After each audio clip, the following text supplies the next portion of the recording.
We are joined by the US Ambassador in India, Garcetti. Thank you so much, sir, for joining us on NDTV. Absolutely. Great to be with you. Thank you so much. We know the US President is going to be touching down in New Delhi from the 7th of September.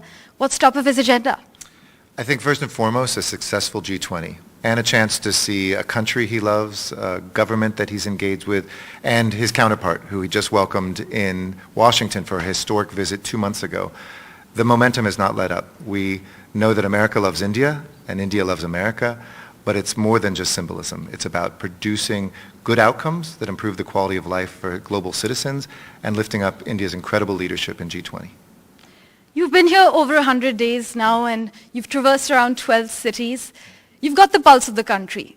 Do you think India stands a chance to broker peace between Russia and Ukraine? I would hope all of our friends and all global nations will speak for peace and work for peace. Peace doesn't come automatically. In some ways, it's easier to start a war than to end one. But we have been seeing great steps and signs coming from the leaders here in India of engaging, whether it was in Saudi recently with NSA Doval going, or whether it's some of the sideline meetings, like meeting with President Zelensky in Hiroshima. We can't do this alone, but we should stand for principle together, that no country should invade another. I think India and Indians know how important sovereignty and borders are. Absolutely. And that's the principle that we're standing for. As two democracies, I would hope both of us can help land that peace. People are dying as we speak, and they're counting on us. But countries turning eastwards, as we've seen during the BRICS summit in Johannesburg. First, your thoughts on the BRICS expansion. And countries turning eastwards, does this pose a threat to the United States? You know, I come from Los Angeles, so when some people maybe on the east coast of our country look at going eastward, it's actually westward. It's where we've been looking my entire life. I'm a child of the Indo-Pacific, and so to me it's an exciting thing. And remember, America is an Indo-Pacific country. The other side is Atlantic, but for many of us, this is not only where the most important trade growth, the most important security issues are, but a place that will continue to have attention. In terms of BRICS or G20, we want people to know that America stands for not just the engagement of countries that are doing well, but most importantly, the lifting up of countries that still have places to go. Women's empowerment, getting out from under crushing debt, building infrastructure, going from countries that just have their resources extracted and exploited to places that have vibrant and diversified economies. So I think we always welcome to the more voices that are there. But more than symbolism, it's about action. And coming back to G20, this is a chance for G7 countries and Global South countries to be together and to really say there's a lot less that separates us than you'd think.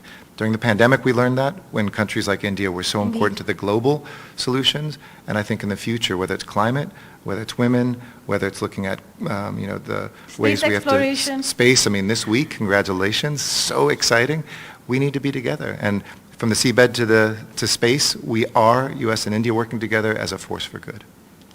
Right. And as far as recession is concerned in your country, are things looking up currently, or is the recession still on the radar? No, I mean, we always have to be careful of that in any global economy, and certainly in the United States, but a record number of jobs, lowest unemployment we've ever seen. And we've also seen some very important indicators in terms of job growth. Wages are going up, which means the quality of life for Americans has improved. But we want to engage with India on this. We want to see a frictionless relationship so that American goods and services can more readily be here, and vice versa. What's exciting about today is Indian companies are investing in America, creating jobs in the United States and bringing profits back here. That's not always how history has worked in India, and we think it's a powerful new image for how the global kind of evolution can go, that it isn't about one region, it's not about developed and developing, it's about close friends finding out the rules that help everybody prosper. It's about close friends finding out the rules that help everyone prosper. That's the big takeaway. As we wrap, what's the shift been like from LA to New Delhi? You know, it feels like home. I miss Los Angeles, I love LA, but going from Hollywood to Bollywood has been so easy. And one thing that reminds me of home, coming from California, we're very hospitable. Indians are so warm, so welcoming, and they've got the best food. Well, we hope we don't let you down while you're here. Thank you so much, Mr. Garcetti, for joining us on NDTV. Thank you. Thank you. Parmeshwar Bawa with Adam Siddiqui in New Delhi for NDTV.